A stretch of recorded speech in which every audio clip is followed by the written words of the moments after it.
very familiar to everyone watching this. As you know, what it is it is a wireless device. It runs on a battery. The battery lasts about 1.5 years. And what the device does is it sends out a unique Bluetooth signal up to 100 yards in every direction.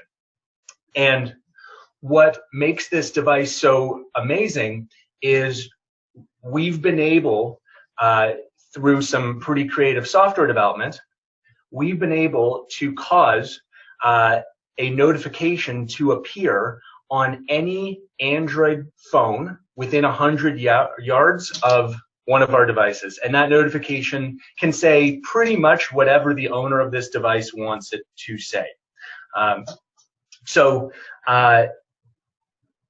Why do we think this is such an important breakthrough? Why do we think this is such a revolutionary product? I just want to explain a little bit about the history of these wireless devices. Some people call them wireless beacons. These devices have been around for about 3-4 years in corporate use, mainly, almost exclusively used by large companies. So Walmart, for example, uses them extensively. Target uses them extensively. CVS uses them extensively. Large stadiums as well. The way that they've always used them is they had one thing in common. First, the customer, the user, the owner of the phone had to download an app onto their phone. And once I downloaded, for example, the Walmart app, when I went into Walmart and I came, I went to, let's say, the produce section, maybe I'd get a notification that apples are on sale, but only if I had the app. Or if I go to Target and I go near the kids' shoes, maybe I get a notification that the shoes are on sale. But again, only if I had the Target app downloaded on my phone.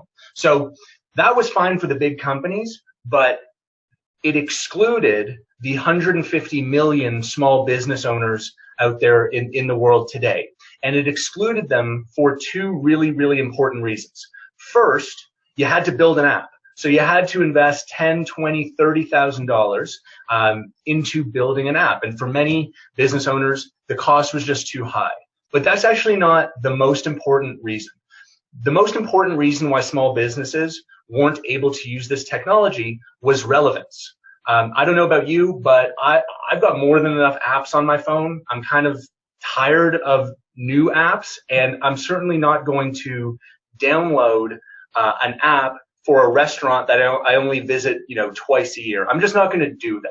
So for that reason, as a small business owner, I'm not able to make use of this technology because I always historically had to build an app and get people to care enough about me to download an app. And for a small business owner, both of those were non-starters. So what makes what we're doing so exciting is we are the first company to build the software links right into the Android operating system.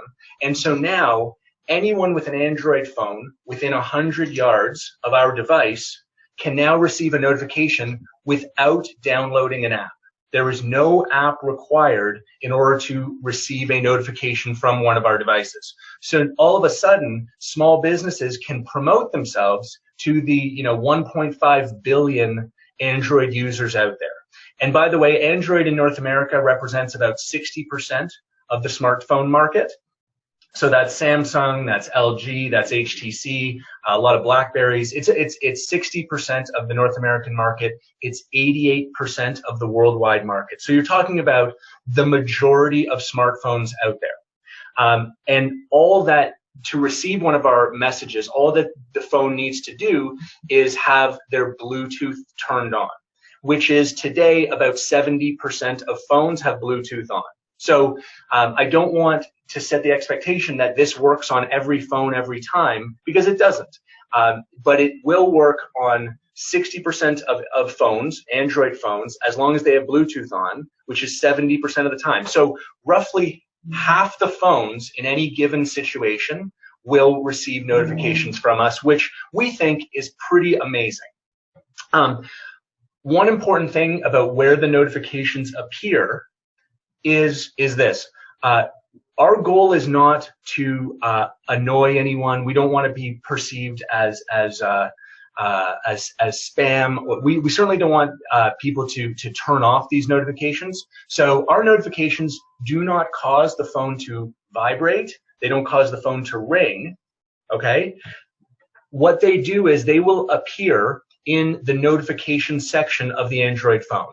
And for any Android users out there, you know that you check your notifications by pulling down your notification screen, and you probably do this, 20, 30 times a day. And so that's where our notifications appear, not on the lock screen, not on the home screen. There's no vibration happening. It's when they pull their notification screen down, that's where our notifications appear alongside their new emails, their missed calls, their new text messages, their Facebook notifications. Everything that's new is on the notification screen, and that's where our notifications appear. And that's important that you understand that. So when you're demoing the device, you're not setting the expectation that the notification is going to be on the home screen, because it probably won't be. It will most likely be on what's called the notification screen. Another important thing is the notification is only present on the device when the user is within range of the device. So some people ask me, would it be a good idea to place a device on the side of the highway? And the answer is no. Please, please, please don't tell people to put the device on the side of the road and think they're going to get lots and lots of hits on their Facebook page or their website. That's not going to happen. And the reason is simple.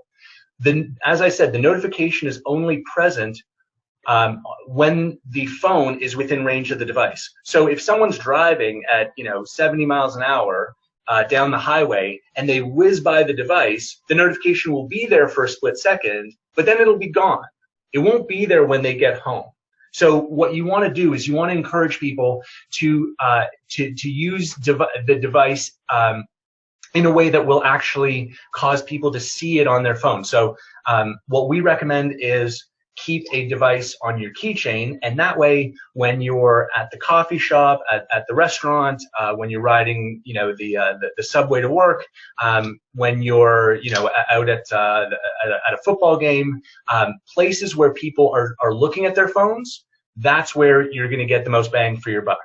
Okay, these are called, in our world we call it places that have high dwell time. So places that people spend 5, 10, 15, 20 minutes.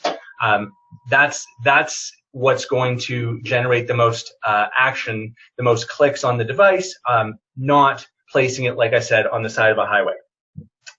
Speaking of the best use cases, something that's important for you all to know is our devices, the notification will show a 40 to 50 character text string, and it'll display a web link, like a URL. We can link directly to any secure website. What's a secure website? A secure website starts with the letters HTTPS. S means secure. So a website that starts HTTP, we can't link to directly. So what we'll do is we'll create a landing page on royalty.com, and we will link the notification through the secureroyalty.com domain to the unsecured website. That's fine. We can do that, and we do that for a few thousand customers. But in our opinion, that is not the best use of this device. The best use of the device is to link directly to a secure website, so an HTTPS site. And within that, what we've managed to do is we can actually we can link directly to the major social media sites. So we can link directly to Facebook, we can link directly to Instagram, to YouTube, to LinkedIn, to Twitter, to Yelp. Any of the major social media sites you can think of, those are all secure sites. And here's the best part. If you link directly to a Facebook, for example, a Facebook page, the Facebook icon will appear in the notification. And similarly, if you link to an Instagram page, the Instagram icon will appear in the notification. The reason why that is so important and so valuable is it causes the notification to look exactly like the other Facebook notifications or Instagram notifications or YouTube notifications that people click on all day long on their phones. So linking to these social media platforms, because it displays this icon, we get much, much, much higher engagement and click-through rates. So when you're talking to customers about the best way to use these devices, we strongly encourage linking to one of the major social media platforms. On that subject of best use cases, I want to talk about sales a little bit. There are three main groups that we are having the most success with from a sales standpoint. Okay, and I want to share with you who those groups are, who they are, so that you can incorporate that into your own marketing plans. So group number one, and this is actually a term that I didn't know before, but I've learned in the last week or so, and I really like. They're called solopreneurs. Okay, so these are entrepreneurs, these are business owners who operate kind of on their own as an independent business owner. So I would include realtors in that category, personal trainers, insurance brokers, network marketers or affiliate marketers, marketing professionals in general. This group has been the most successful in terms of our sales efforts. The way that they're using our devices is they are keeping a device on their keychain. And by the way, when we ship our devices, you can see we include a key ring so they can go right on the keychain. So this now, our device acts for them like a digital billboard, marketing their personal brand and their services anywhere they go. And they're giving one to their spouse, and their spouse is putting it on their keychain as well. Maybe they're keeping one in their car or in their office. But that group of people has been very, very quick to adopt this technology. So that's category number one.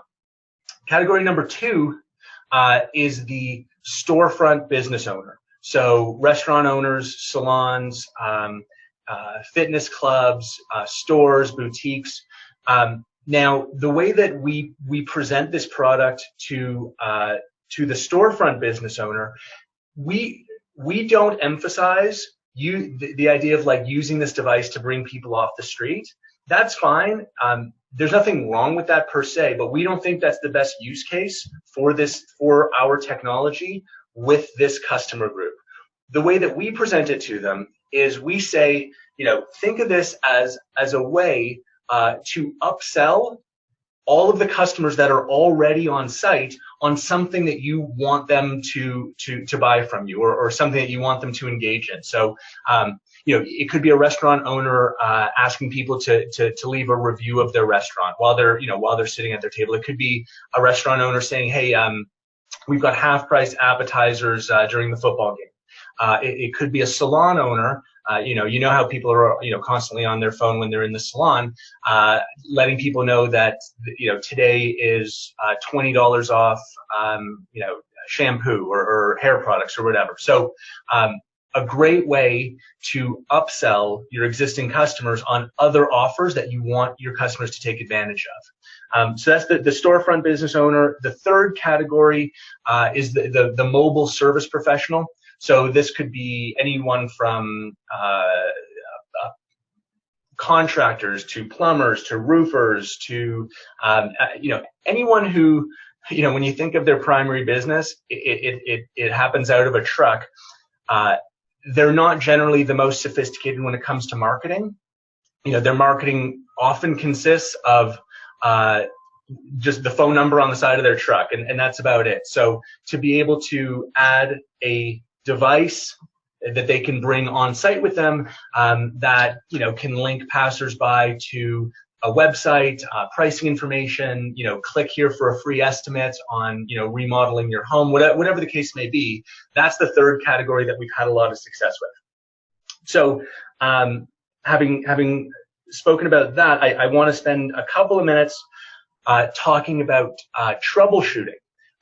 because I want to equip you with the major reasons why people think that their devices may not be working perfectly, so that you can quickly and easily diffuse any of those situations. So first, I want to make it very clear and assure all of you that the devices all work.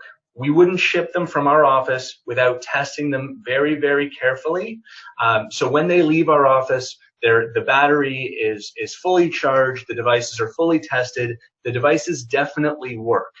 That being said, when someone receives the device, they are not necessarily fully versed in how to make sure that it works on their device. So I want to tell you about just some of the obvious reasons why they may not see a notification on their phone. So the first obvious reason is they're using an iPhone. So if they're using an iPhone, sorry, it's not going to be on your phone. So let's make sure that first of all they're using an Android phone. Okay.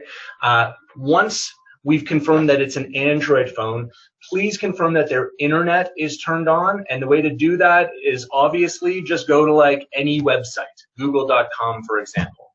That's going to solve, between iPhone users and internet not being on, that's going to solve about, 40, 50% of the problems. Once we confirm that it's an Android phone, internet's on, please confirm that Bluetooth is turned on, and you can do that easily by just asking them to turn off their Bluetooth and turn it back on.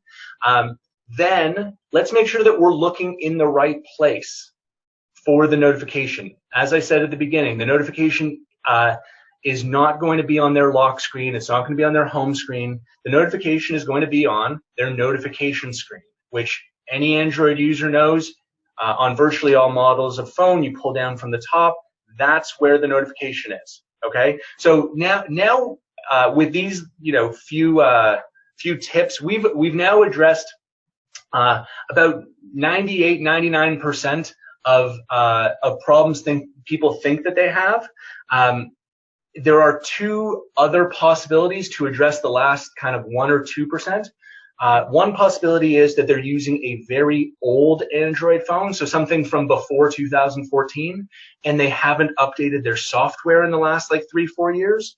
It's possible that on those very, very antiquated phones, it's not our devices won't work perfectly, but we're talking about like a very small fraction of users out there.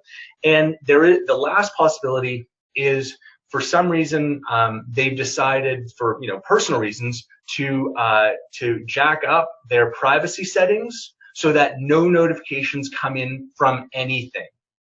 That is, again, very rare, but it does happen now and then. So just something to be aware of, that if they're using a modern Android phone and their internet is on and their Bluetooth is on and they're checking their notification screen, that it's possible that they've got some weird setting, in terms of privacy that's blocking all notifications. But that's something that you can easily address. But again, I want to emphasize that with those tips, you're gonna be able to handle 99.99% of any objections, because, like I said, the units definitely all work when we ship them.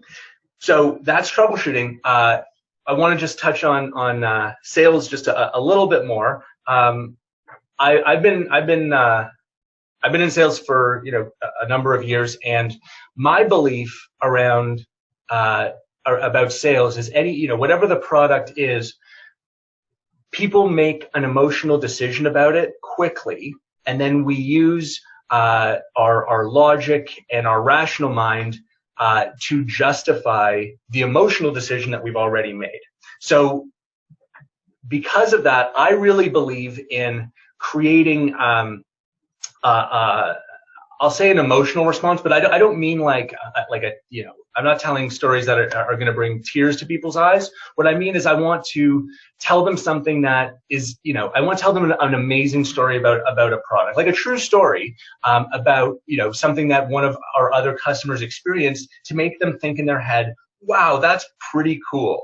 And so over the last few months, we've had customers come to us and tell us some pretty neat stories about things that happened to them since they've purchased their gems from us. And I want to share a few of my favorites with you very quickly so that you're equipped with them, and maybe you can incorporate some of these, these company legends into your own sales talk track. So just very quickly, we had one gentleman, he received his gems. He was taking his family to Orlando, to Disney World for the weekend. He set his gem to go to his business's Facebook page, and he reported to us when he got back home and he checked the page views that in just 2 days he'd had 700 page views on his Facebook just from the gem being in Disney World for a couple of days.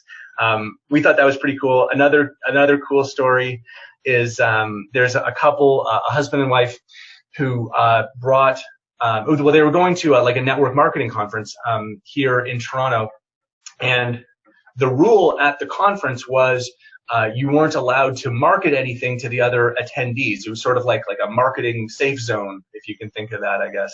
And anyway, the woman, the wife, she forgot that she had one of our devices in her purse, and she brought it in with her by accident, and it caused such a stir at the conference. What's going on? Who is this? Where are these notifications coming from? That security came and found her, and it was, she didn't get kicked out, but she had a bit of a tense moment with security. The moral of I guess the point of the story is, we ended up getting about 50 orders from people who were amazed by the technology, and she actually ended up getting about 50 orders as well for the product that she was promoting, again, just by bringing one of our devices by accident to a conference. Third story that I really like is there's a guy who owns a CrossFit gym, and it's right next to a Starbucks, and his gems arrived in the mail.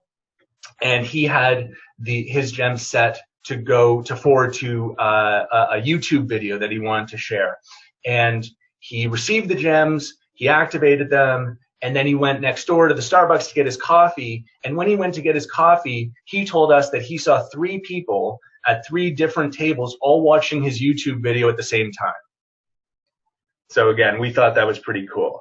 Anyway, lots more of those stories to share. Happy to share some more. But anyway, you get the idea. There's some pretty, great experiences people are having. Legends are growing, and we'll keep you posted on more of these cool stories.